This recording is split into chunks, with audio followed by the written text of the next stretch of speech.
محقق نے بڑی اچھی بات لکھی. میں سوچ رہا تھا اسے آخر مجلس میں بیان کروں، لیکن جب بات آ گئی ہے تو میں کہتا چلوں. ایک محقق نے بڑی اچھی بات لکھی ہے. اس نے کہا آج تک یہ بنی امیہ کی نسلیں یہی کہتی چلی آ رہی تھی شیعہ نماز نہیں پڑھتے، شیعہ نماز نہیں پڑھتے، شیعہ نماز نہیں پڑھتے. لیکن ہم نے تو یہ دیکھا جب بھی بم ڈالا گیا شیعوں کی مسجد پہ ڈالا گیا، جو اس بات کی دلیل ہے یہ کل بھی نمازی تھے.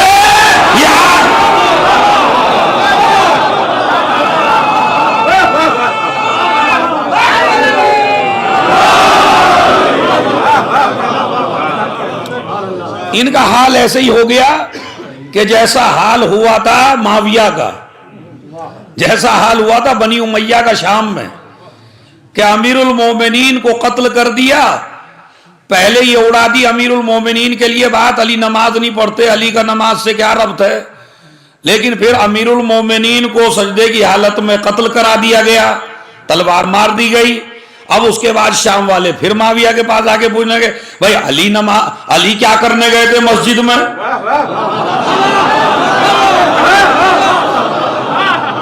علی مسجد میں کیا کرنے گئے تھے؟ یہی حال آج ان کے ساتھ ہو رہا ہے، جو کہتے نماز نہیں پڑھتے، نماز نہیں پڑھتے، نماز نہیں پڑھتے.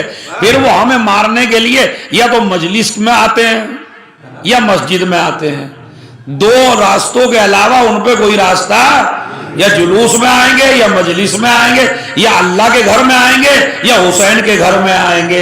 مگر ان ظالموں کو ہم سے نفرت نہیں ہے. دیکھیے بہت میں گہرائی میں لے جا رہا ہوں آپ کو. یہ اصلی دشمن ہے سجدوں کے.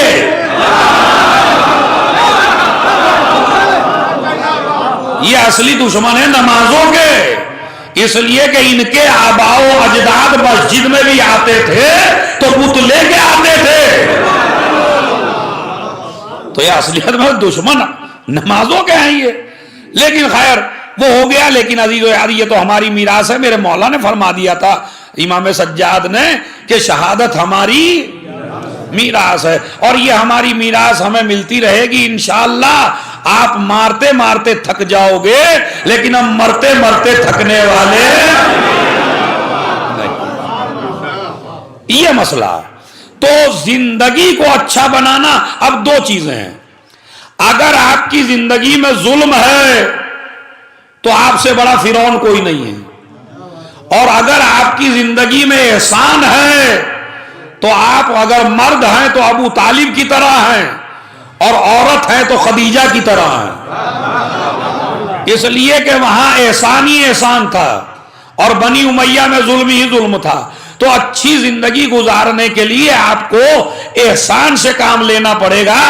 ظلم آپ کو نہیں کرنا ہے، ظلم سے آپ کو دوری اختیار کرنا ہے. تو اب یہ تو ہے اچھی موت اسی میں. اگر آپ ظلم کر کے مرے تو آپ سے بھیانک موت کسی کی نہیں ہے، اور اگر آپ احسان کر کے مرے تو آپ سے اچھی موت کسی کی نہیں ہے. اب آپ کو مولوی، ملا، ذاکر، عالم، شاعر کسی کے پاس جانے کی ضرورت نہیں ہے. اس لیے کہ اب میں آیا ہوں تو ہر مرنے والے کو اچھا ہی کہوں گا ممبر سے. اب میں بھلے اگر مجھے 40ویں میں بلایا جائے گا کسی کے مرنے والے کے، یہ تو بچہ ہے، لیکن کسی بوڑھے کے بلایا جائے گا تو میں چاہے جتنا گناہگار ہو اسے گناہگار تو نہیں کہہ سکتا ممبر سے. میں تو یہی کہوں گا بڑے مومن تھے، بڑے متقی تھے. لیکن میرے کہنے سے بھی مومن نہیں بنتا، آپ کے کہنے سے بھی مومن نہیں بنتا. بلکہ آپ یہ دیکھیے